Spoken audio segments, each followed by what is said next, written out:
নতুন সরকার গঠনের পরে বিজেপির রাজ্য বাজেটে কোন মন্ত্রী স্বাক্ষর করলে চুক্তিভিত্তিক কর্মীদের বেতন বৃদ্ধি হবে? এছাড়া রাজ্যের পুলিশ মন্ত্রী কে হলেন? আপনারা অনেকেই কমেন্ট করে জিজ্ঞেস করছিলেন। হাই ফ্রেন্ডস, ওয়েলকাম টু বাংলায় সেরা ইউটিউব চ্যানেল।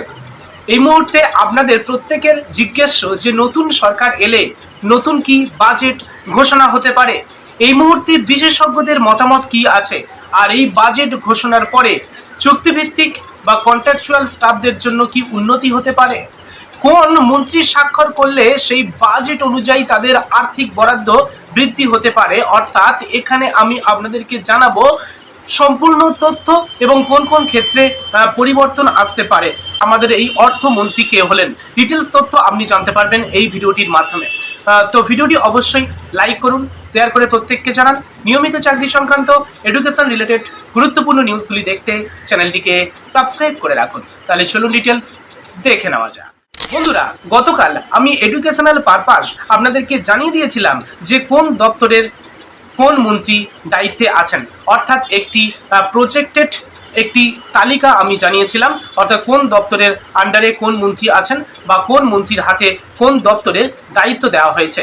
বিভিন্ন চাকরির পরীক্ষায় এই প্রশ্নগুলি এসে থাকে, যেমন স্বাস্থ্য দপ্তরের দায়িত্ব কে আছেন, এখানে আমাদের ডিজাস্টার ম্যানেজমেন্টের ওই ডিপার্টমেন্টের দায়িত্বে কে আছেন, এইরকম বিভিন্ন ধরনের খাদ্য দপ্তর, এছাড়া শিক্ষা দপ্তরের দায়িত্বে কে আছেন। তো এই বিষয় নিয়ে আপনি ডিটেলসে তথ্য জেনে নিতে পারবেন। ডেসক্রিপশন বক্সে এই থামলাইন অনুযায়ী আমি অলরেডি ভিডিও আপলোড করে দিয়েছি, ডেসক্রিপশন বক্সে লিঙ্ক আছে, আপনি সেখান থেকে ডিটেলস দেখে নিতে পারেন। 2026-এর নতুন সরকারের একটি প্রজেক্টেড মন্ত্রিসভার তালিকা আপনি ডিটেলস দেখতে চাইলে ডেসক্রিপশন বক্স ভিজিট করুন, এবং যারা ফেসবুক থেকে দেখছেন তারা অবশ্যই কমেন্ট বক্স দেখুন, সেখানে আমি লিঙ্ক আপনাদের জন্য দিয়ে দেবো। তো এখন বিষয়টা হলো, সেটা দেওয়ার পরেও অনেকে জিজ্ঞেস করছে যে দাদা প্রশাসনিক ডিপার্টমেন্টে অর্থাৎ পুলিশ মন্ত্রী কে হলেন, এই প্রশ্নটা অনেকে করছেন। তো এক্ষেত্রে আপনাদেরকে বলে রাখি, যিনি মুখ্যমন্ত্রী তিনি কিন্তু পুলিশ মন্ত্রী, মাননীয় শুভেন্দু অধিকারী মহাশয় তিনি কিন্তু পুলিশ মন্ত্রী হয়েছেন। ওকে, আর তিনি যেহেতু পুলিশ মন্ত্রী, আর তিনি আগে আপনি দেখবেন আগে চুক্তিভিত্তিক কর্মী, বিশেষত আপনারা দেখবেন এসএসকে, এমএসকে, ডিজাস্টার ম্যানেজমেন্টের যেসব কর্মী আছে, বিভিন্ন দপ্তরের যেসব চুক্তিভিত্তিক কর্মী আছে, আশা, অঙ্গনওয়াড়ি, আইসিডিএস কর্মী, এছাড়া সিভিক ভলেন্টিয়ারদের নিয়ে বিভিন্ন সময় বিভিন্ন ধরনের কিন্তু তিনি বক্তব্য রেখেছিলেন। তার সেই মূল্যবান বক্তব্য হয়তো সামনের দিনে কিন্তু বাস্তবায়ন হতে পারে, কারণ তিনি বর্তমানে কিন্তু মুখ্যমন্ত্রী, আর তিনি বর্তমানে কিন্তু রাজ্যের পুলিশ মন্ত্রী, আর ওনার হাতেই কিন্তু এই চুক্তিভিত্তিক যে সিভিক ভলেন্টিয়ার, ভিলেজ পুলিশ, টিএইচজি, এছাড়া হোমগার্ড, ওনারাই কিন্তু কাজ করেন। তো ওনাদের উন্নতি হবে আগামী দিনে, এটা আমরা আশাবাদী, বা এই মুহূর্তে আমাদের সেটাই মনে হচ্ছে। যাই হোক, এখন গুরুত্বপূর্ণ এটাই যে নতুন সরকার গঠনের পরে কি রাজ্য বাজেট আবার নতুন করে ঘোষণা হবে? বিশেষজ্ঞদের মতামত এই মুহূর্তে কি বলছে আমি সেটা জানার জন্য আপনাদের সামনে একটি প্রতিবেদন তুলে ধরবো। সেই প্রতিবেদন অনুযায়ী আমরা কিন্তু ডিটেলস তথ্য দেখে নিতে পারবো। তাই আর না দেরি করে সরাসরি আমরা চোখ রাখবো সেই বিশেষ গুরুত্বপূর্ণ প্রতিবেদনের দিকে।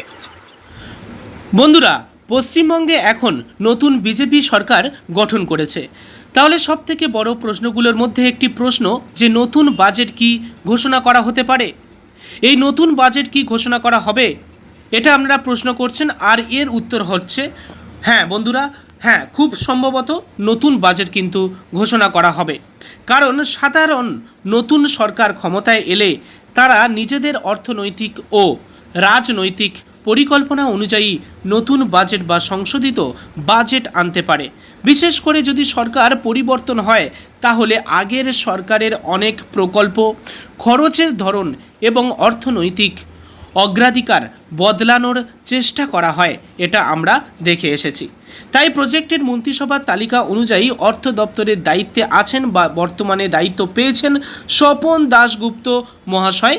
ফলে নতুন সরকারের অর্থনৈতিক রোডম্যাপ, নতুন প্রকল্প, কর্মসংস্থান, শিল্পনীতি, এমনকি চুক্তিভিত্তিক কর্মীদের ভাতা বা বেতন বৃদ্ধির মতো বিষয়গুলি নতুন করে আবার ঘোষণা করা হতে পারে এই বাজেটের মাধ্যমে। এই মুহূর্তে রাজনৈতিক মহলে জল্পনা শুরু হয়েছে। বিশেষজ্ঞদের মতে নতুন সরকার এলে তারা সাধারণত কয়েকটি বড় বিষয়ে জোর দিয়ে থাকে।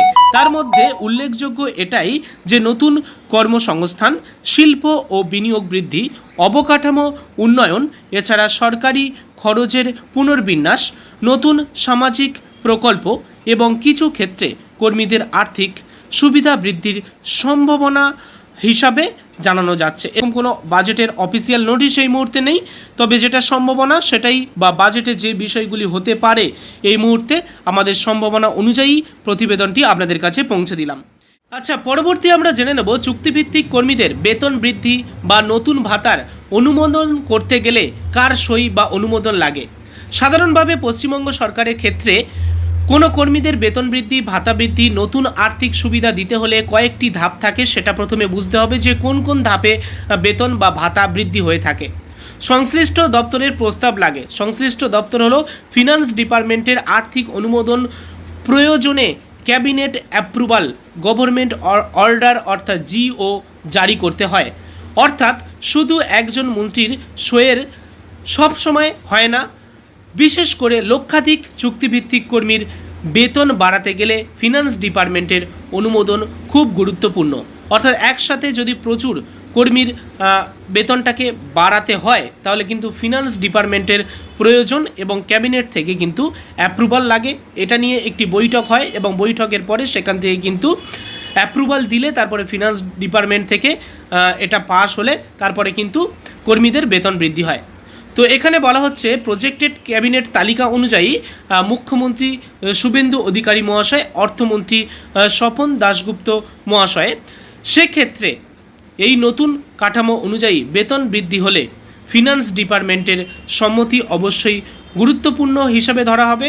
অর্থাৎ স্বপন দাশগুপ্ত মহাশয়ের একটি স্বাক্ষরে লক্ষাধিক চুক্তিভিত্তিক কর্মীদের বেতন বৃদ্ধি হতে পারে। এ বিষয়ে আপনাদের কি মতামত? আমাদের কি বেতন বৃদ্ধি হতে পারে পরবর্তী সময়ে? সে বিষয়ে আমরা ডিটেলসে আরও একটি ভিডিও আপনাদের কাছে পৌঁছে দেব এবং আপনারা যে কমেন্টগুলো করবেন সেই কমেন্টের ভিত্তিতে নতুন একটি ভিডিও আপনাদের কাছে নিয়ে আসব। আপনারা কমেন্টে এইগুলো জানান যে 2027 সালে বাজেটে কি বড় চমক আসতে পারে। আপনাদের এই মুহূর্তে কি মনে হয়? চুক্তিভিত্তিক কর্মীদের জন্য কি নতুন সুখবর আসবে, নাকি রাজ্যের অর্থনীতি সামলাতে কঠোর সিদ্ধান্ত নেওয়া হবে? আপনাদের কি মনে হয়? গুরুত্বপূর্ণ মতামত কমেন্ট বক্সে কমেন্ট করে জানাতে ভুলবেন না। ধন্যবাদ।